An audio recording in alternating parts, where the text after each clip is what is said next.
your boy Markio, and we back at it again with another reaction, man. Today we got another LeBron James video, man. LeBron James getting destroyed in the GOAT debate.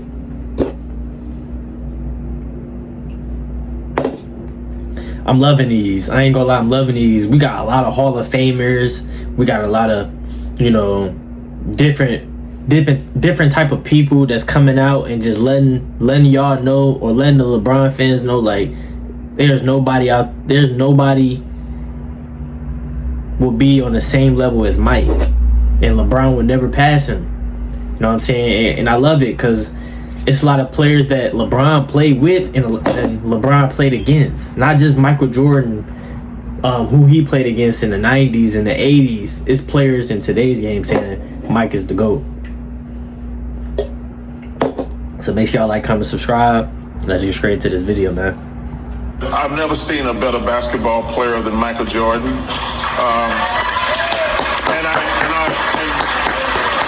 I always use this analogy because I don't even put LeBron above Kobe. LeBron is getting ready to pass Michael in the most 30-point games. To not have passed Michael in 30-point games, and he's played, I think he's on year 20, right?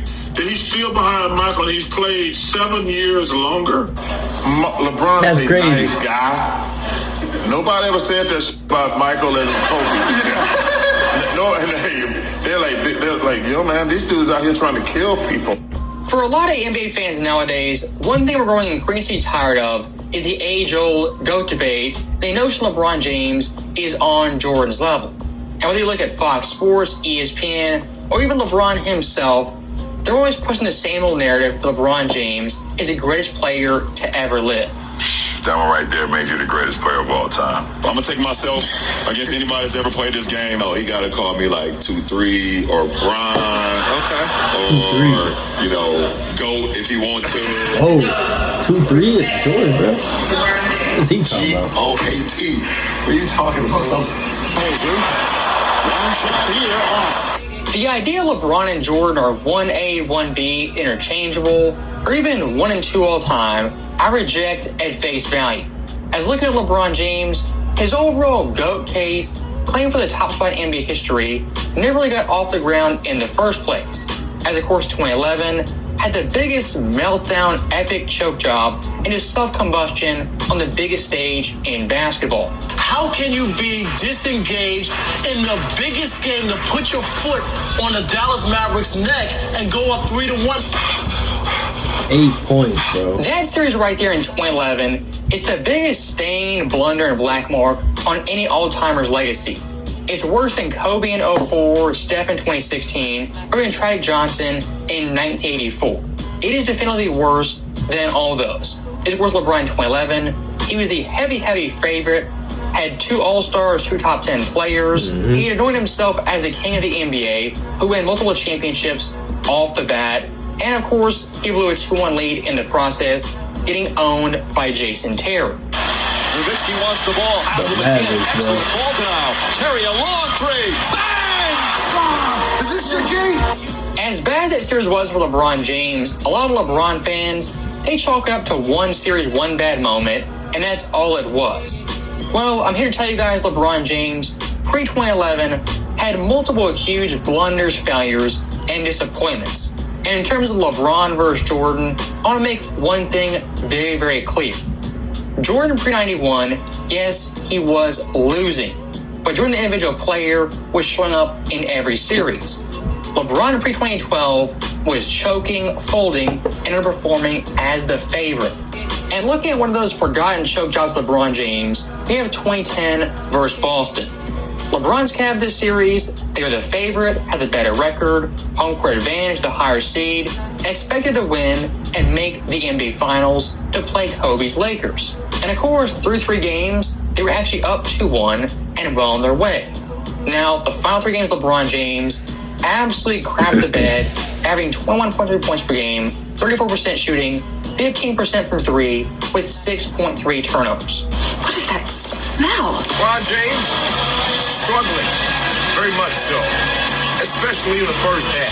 No field goals. 0 of 4. That's a smell of 15% from 3 After going games. up 2-1 versus the Celtics, LeBron horrible. in 3 straight games just did not show up and was absolutely abysmal. And for the self-proclaimed king, he wasn't even a queen, a knight, even a jester. LeBron in this series, he was a peasant, and he quit on Cleveland for the first of 2 times. If you want to claim you're the greatest player of all time, undisputed GOAT, series like this make it really hard to believe. And compared to Michael Jordan in his career, yes, first the Pistons blew a 2-1 lead in 1989. Now comparing the overall numbers when they blew that lead, Jordan's overall playing production far superior to LeBron James in his series versus LeBron series. And here's the added context. Jordan 89 was the underdog of the 6th seed and did not have home court advantage. LeBron 2010 had all the advantages. Correct! And once again, looking at a series versus Boston, we have 2008. And for LeBron yet again, a very questionable, iffy series where he was average at best. And for a lot of LeBron fans of this series, what do they do off the bat? They jump immediately to Game 7 in the Boston Garden, where LeBron James had a very good ball game, putting up 45 points. Now, as good as LeBron's stats were in this game, in the big-time fourth-quarter moments really did not come through. Into Wallace, back to James, a 3. Won't go. Yo, watch out. Advance to the conference finals. Here's House. Brown the jump shot. Now, as bad as those blunders were right there, LeBron James still had a chance to tie this game up with under 40 seconds left. Really? And what did he do? An air ball layup. Half minute to go. Tie the game. On the drive, gets inside. Tough shot. Misses the Garnett. That one right there made me the greatest player of all time. Jordan would never. And for a lot of LeBron That's why he had a mid range. He can't never stop from the Well, dime. you know, taking Boston Game 7, that on its own is a big time deal. And I guess so, but LeBron from games 1 through 6, he was simply abysmal. In those games, under 24 points, nearly 6 turnovers, 32% shooting, and 21% from 3. The fact LeBron played that game was so atrocious and it still went 7 is a credit to the Cavaliers team as a whole. And once again, to compare to Michael Jordan, MJ 1990 taking the Pistons to 7 games, his production level of play was infinitely higher. As versus Detroit, 32 points, under 3 turnovers, Always leading. 46% shooting with a game score of 25.1. Like I've said time and time again, every player in NBA history has lost a game or a series. But a lot of times, it's how you lose and how you go out. And again, compared to Jordan, LeBron this series just was not like Mike. 2 for 18. Game 1 in Boston, 2 of 18 shooting, missed the game time 6 for layup. 24. LeBron's turn with the rock guarded by James Posey. He comes to the screen. LeBron gets by the finger off the top. Yo, he is never clutch in the biggest moments, bro. Game 2 also in the Boston Garden, 25% shooting. Game 3, 31%. And Game 4, 35%. This Cavs team, despite LeBron James averaging 18 points per game, 5 turnovers, on 25% shooting, they were tied 2-2 with the mighty Boston Celtics. It just don't add up. LeBron James numerous times just had these games where offensively he wouldn't show up. And looking at LeBron's pre-championship days, he had a grand total of 15 games under 35% shooting. 07 had 5 of them, 08 had 4 of them, all consecutive, and 2011 had 2. Now, Michael Jordan pre his championship, 6 total years, only had 4 such games under 35% shooting. LeBron Damn, versus 9 for 30, Boston Jordan? equaled MJ Hey, in he's shooting 6 it, bro. separate years. Yo, And also, one thing I do want to do to nail this point home about MJ pre his championships versus LeBron pre his, and how different they were as players. If you look at their worst overall playoff series by game score and advanced metric, and rank them accordingly lowest to highest, LeBron James out of the bottom 10 compared to Jordan has 8 of the 10, including the top 6 lowest finishes. Of course, the lowest being 07 versus the Spurs, then versus Dallas, then versus Boston, 06 versus the Pistons, 07 versus the Nets, and then again versus Boston in 2011. MJ's worst overall series pre-championship was 1988 versus the Pistons. And that being MJ's worst is still better than 6 different LeBron that was his series last word. pre his title days. He's still at 20 points. And looking past their worst series pre-championship, let's look at their best series and who ranked the highest. Out of the top 10, Michael Jordan had 6 of the 10, including the entire top 5. That being 90 versus Philly, 88 versus Cleveland, 89 versus the Knicks, 89 versus the Cavs, and 86 versus Boston. So what does that show us right there? Michael Jordan's highs pre-championship much higher than LeBron James. And the inverse, LeBron's lows, much lower, much more damning than any of Jordan's worst series pre-championship. That's a fact. Now, also one thing I do have to touch on is which player pre-championship had the bigger down moments, the worst duds, and it's the bigger black marks in single playoff games. Michael Jordan's worst overall game pre-championship in a series he lost was Game 3 versus Detroit in 1988. His game score in that game was 12.9, which is not fantastic. Now, compared to LeBron James, looking at game scores, 13 and under, which are pretty bad games for a superstar. LeBron James had not 1, not 2, not 3, but 9 separate games that were worse than Jordan's worst game. And of course, looking at that list, LeBron versus Boston had a negative game score, something Jordan never did in any game in his playoff career. You stink. Now, staying with Jordan really quickly, his second worst game-by-game score pre-championship in a series he lost was 13.9 versus the Pistons in Game 4, 1989.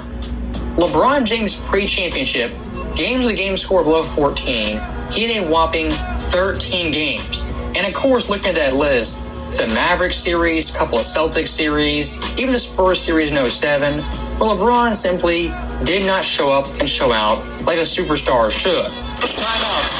James on the drive, fires a three. Move this man! And to kind of go full circle right here, looking at that Mavericks series, he had 4 straight games that series with a game score below 14. Again, Michael Jordan pre-championship only had 2 such games in a series he lost. LeBron James had 4 of those in a row, back to back to back to back. Jordan's games weren't the same year, the same series, let alone in back-to-back games. For a guy like LeBron James in 2011, who is 26 years old, smack dab in the middle of his prime at 2-time MVP, and someone dubbed best player in the world, to have that performance on the biggest stage is simply inexcusable. And looking at how he played in the fourth quarters, I mean, this right here just kills his GOAT case right then, right there.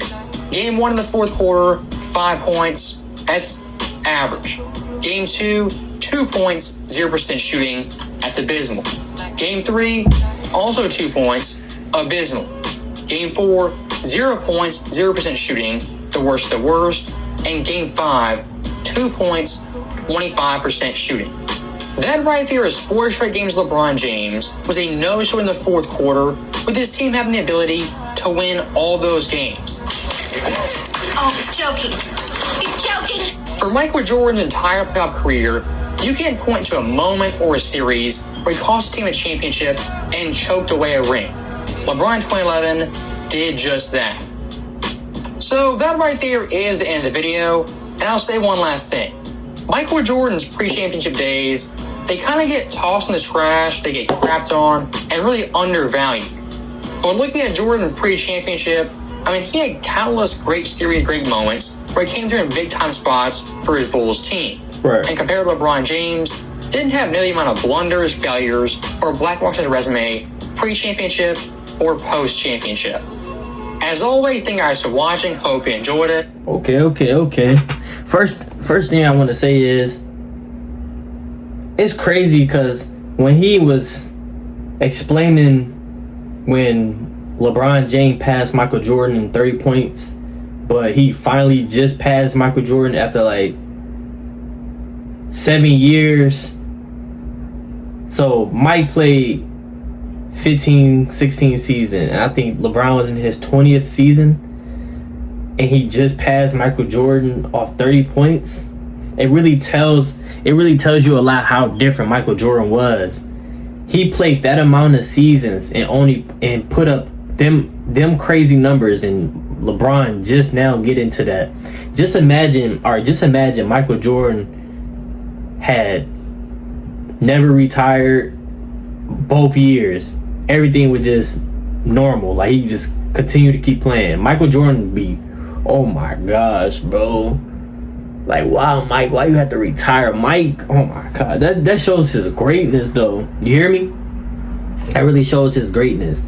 And then I want to add on the Piston days. His lowest. Of course, it's crazy.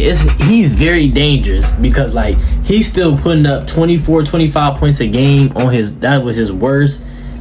That was his worst, like, series. But you got to think about it. That's when it was the Jordan rules. You hear me? They was knocking him down. He was getting to the free throw line. They was probably not even calling the fouls. They was knocking him down, pushing him. They had something called the Jordan rule. We all know that. They ain't had nothing about no LeBron rule. The Jordan rule. He was so good. So good. They had to do that to him. They had to hurt this man for him to lose. For him to be distracted and lose energy. He was so good. But just imagine it was no Jordan rule. They wasn't knocking him down. They wasn't pushing him. He probably would have started his championship right there. But that right there made greatness. He said, okay, I lost twice. Let me get in the gym and let me get a couple more pounds in. Then he started winning. But just imagine though, it was no Jordan rule. They was not pushing him. It wasn't knocking him down. He probably would have won the championship starting in like 89. Yeah, 89, 90. Am I correct? 88, 89, around that time. Like, Jordan would have been winning championships. You know what I'm saying? He's so different. You know? Like, it's just crazy. It's really crazy to see because he was like, what was he, like top 3 in scoring and only played 15, 16 seasons? It tells a lot how dangerous Mike was. You know what I'm saying? It's no debate. It really is no debate at all. Just look at how the amount LeBron played and Mike played. Mike is miles farther than LeBron. LeBron just had an easy start. He had an early start. He came out of high school. He didn't do no college. He came out of high school young, fresh. And he just started doing his thing. You know what I'm saying? But y'all let me know in the comments down below how y'all feel about all that, man. If you're new to my channel, welcome to my channel, man. Turn on those notifications. I post every single day. Y'all let me know in the comments down below what should I react to next. I love each and one of y'all, man. God bless y'all, man. Hope a miracle come y'all way. We coming down to the end of the year. The year went by so fast, but hey, it's been a blessing, man. But I'm gonna see you on the next video. Out.